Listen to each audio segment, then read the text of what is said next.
Assalamualaikum warahmatullahi wabarakatuh. Salam pramuka, sahabat pandu dimanapun teman-teman berada. Mudah-mudahan dalam keadaan sehat walafiat dan tetap menjalankan ibadah puasa sampai sehari full. Di hari kedua ini mudah-mudahan teman-teman masih dalam keadaan fit, sehingga mudah-mudahan selama sebulan ke depan kita bisa melaksanakan ibadah saum suci Ramadan ini dengan maksimal.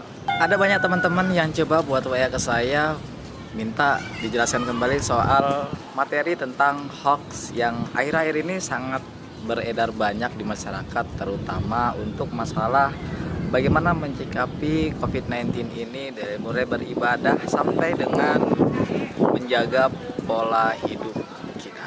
Sebagai seseorang yang arif dan bijak dalam menerima informasi baik dari media sosial maupun langsung kakak-kakak terima dari lewat pendengaran dan obrolan langsung, bagaimanakah langkahnya kita supaya kita bukan menjadi orang yang hoax atau penyebar berita bohong?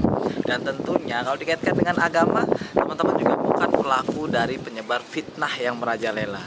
Ingat, fitnah merupakan dosa besar juga, dan fitnah itu sangat merugikan orang yang sedang kita bicarakan, dan juga merugikan untuk orang lain, termasuk untuk diri kita sendiri. Sahabat pandu dimanapun teman-teman berada, ada beberapa hal yang harus kita sikapi soal kegiatan mentransfer informasi yang kita peroleh. Yang pertama, teman-teman, mungkin di era globalisasi saat ini, di mana WhatsApp cukup menjadi media untuk menghantarkan informasi dari satu tempat ke tempat yang lain. Dan ini bisa dibilang sangat menguntungkan. Kenapa? Dengan waktu yang singkat informasi itu akan tersebar luas di seluruh penjuru dunia.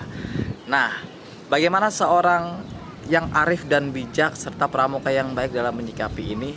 Yang pertama, yang teman-teman harus lakukan adalah mengklarifikasi berita tersebut benar atau justru itu merupakan penggalan-penggalan potongan yang dapat menimbulkan kontroversi, seperti yang akhir-akhir ini beredar, yaitu foto ulama besar kita Habib Umar yang luar biasa, videonya diedit, bukan diedit tapi dipotong, sehingga menimbulkan kontroversi di mana beliau mengatakan bahwasannya masjid-masjid semua tidak harus ditutup, tidak ada menjalankan ibadah secara jamaah, padahal itu videonya dipotong. Nah, teman-teman, yang pertama, klarifikasi setiap berita yang datang kepada kita, baik itu klarifikasi langsung kepada yang bersangkutan maupun klarifikasi kepada siapa yang menghantarkan berita itu kepada kita.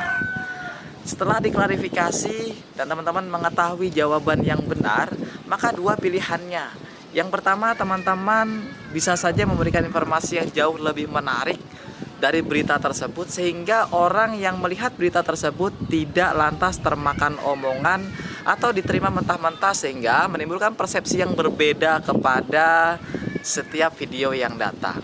Nah, teman-teman, selanjutnya teman-teman bisa pilih. Teman-teman mau jadi orang yang menjadi orang yang bodoh atau menjadi orang yang smart, orang yang pandai. Kalau orang yang bodoh, setiap berita yang datang dia tidak cerna lagi, dia tidak melihat keadaan yang sekarang, dia tidak melihat situasi dan kondisi saat ini, dia terima mentah-mentah dan kemudian dia share. Dan bukan hanya itu, lebih parahnya lagi adalah memprovokasi kepada orang-orang sekitar yang membaca pesan tersebut.